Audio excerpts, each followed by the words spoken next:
Les Russes attendaient ça depuis des mois. Début avril, c'est enfin l'heure du dégel à Kazan, le seul endroit au monde où les volleyeurs s'affichent en grand sur les murs de la ville. C'est là que nous retrouvons Ervin Ngapet. On m'a dit pose-toi les bonnes questions. Et visiblement, on arrive au bon moment. On m'a dit derrière le meilleur. C'est 10 jours, 10-15 jours qu'il fait beau comme ça. Avant, il y avait la neige, 1 mètre de neige, tout ça. Elle est la seule qui est dans le noir. Ça fait du bien au moral. Hein. Ça fait du bien au moral. Et donc là, on se rend dans le meilleur club du monde. Ouais. Au niveau de la structure, au niveau de l'organisation. Les conditions qu'il y a autour de ce club, c'est sûr. Franchement, je pense qu'on est mieux que certains clubs de foot. Hein. Tu vois ? Le Zénith Kazan est considéré comme le Real ou le Barça du volley. Normalement, impossible de rentrer ici. Mais pour la première fois cette saison, une caméra est autorisée à filmer l'entraînement. Grâce à Ervin et grâce à cet homme, Vladimir Alekno, ancien entraîneur de Tours dans les années 2000, devenu depuis champion olympique et star du volley mondial. Monsieur, bonjour. Merci. Ça va bien ? Très bien. C'est lui qui a fait venir Ervin ici. Quand je fais le recrutement du club, le plus important, c'est cette personne-là qui amène ici, à part des réceptions, au service ou quelques attaques spectaculaires, lui donne son cœur. C'est pas beaucoup les gens comme lui aller chercher un match à Perugia. Le match à Perugia, c'est la demi-finale allée de Ligue des Champions. Et ce geste fou d'Ervin va faire basculer la rencontre. Kazan remporte le point et la partie avec.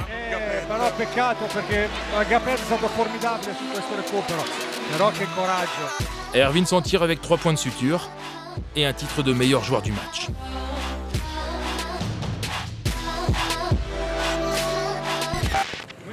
Alekno prépare donc le match retour, avec des méthodes bien à lui. Un vacarme assourdissant dans une salle vide, sans trucage. En fait, les joueurs s'entraînent régulièrement au son des supporters et des sifflets pour s'habituer aux conditions de match. Du jamais vu ni entendu ailleurs.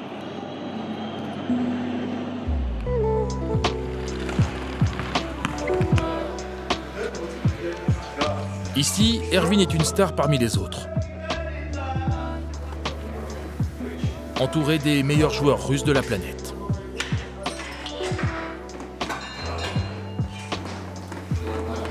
Mais en Russie, ils sont très carrés dans le travail. Quoi. Et on change physiquement ? Ouais. On va dire dans la discipline, tu vois. Quand je suis arrivé, il y avait des kilos en trop, ils m'ont fait comprendre qu'il fallait vite les perdre, quoi. À ce niveau-là, tu progresses forcément parce que tu réapprends à bosser d'une autre manière et c'est intéressant aussi. Le numéro 9 doit trouver sa place ici. Matt Anderson en sait quelque chose. L'Américain évolue ici depuis 7 ans. Il comprend mieux son rôle aujourd'hui et l'importance qu'il a ici. Vous savez, c'est très intimidant de venir jouer à Kazan. Moi, je m'en souviens, j'ai mis 2 ou 3 saisons à m'adapter. Je me demandais toujours si ça allait, si je faisais le bon geste ou pas. Et Ervin, lui, va beaucoup plus vite que moi à l'époque. C'est vraiment bien pour lui et ça promet pour la suite. Ngapet s'adapte plutôt vite. Et le club, lui, s'est rapidement adapté à Ervin. Quelques semaines seulement après son arrivée, le Zénith sort un clip complètement délirant, avec en fond un morceau de rap du français. Oh yeah. Je suis dans la go, je refais les routes de la ville avec l'équipe. Juste la routine par habitude. Désormais, le club utilise même les clips d'Ngapet pendant les matchs sur ses écrans géants.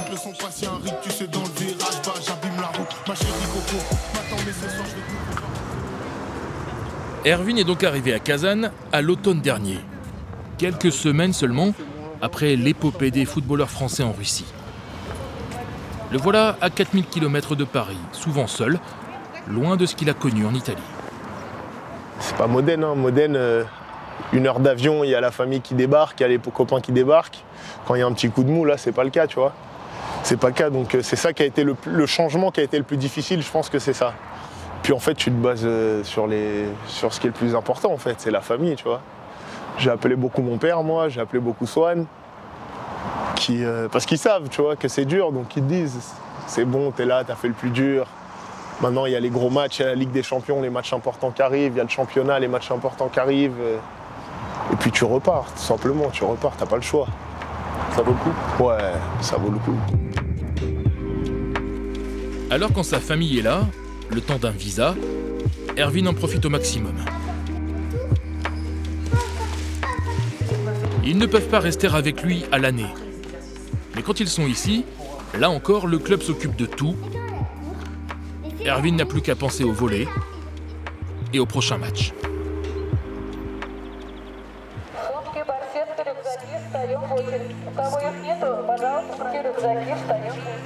La demi-finale retour de Ligue des Champions débute dans quelques minutes.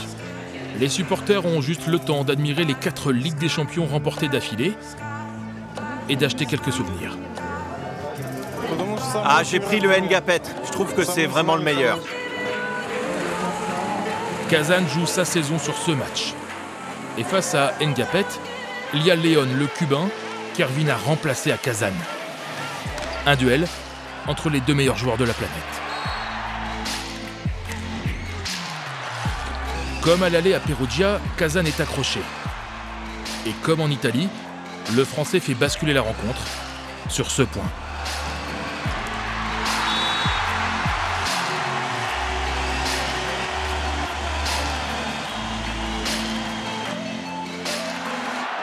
Le Zénith s'impose 3-1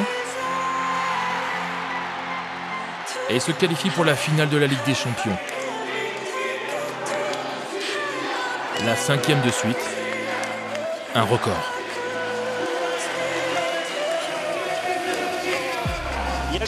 Nous allons en finale avec Erwin Ngapet. Nous allons en finale avec une équipe digne de ce nom.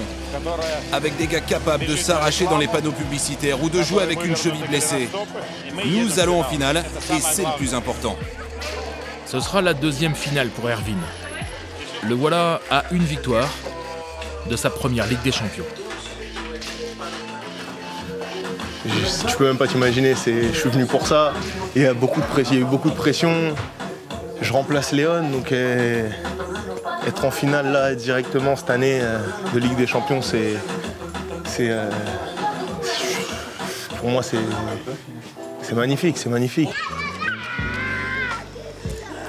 Ces enfants vont devoir patienter un peu. Et Erwin Ngapet mettra 20 bonnes minutes à sortir de la salle.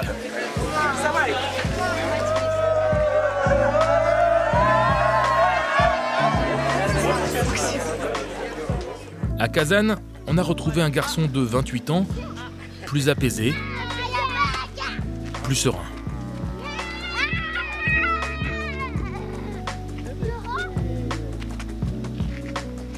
Mais aussi un joueur encore meilleur, toujours en route vers l'un des seuls titres qui lui manquent en club. 2 jours plus tard, Erwin est reparti pour un match du championnat russe, en jet privé, comme d'habitude au Zénith, et nulle part ailleurs. Ce club est décidément un cas unique dans le monde du volley, un peu comme Erwin Ngapet finalement.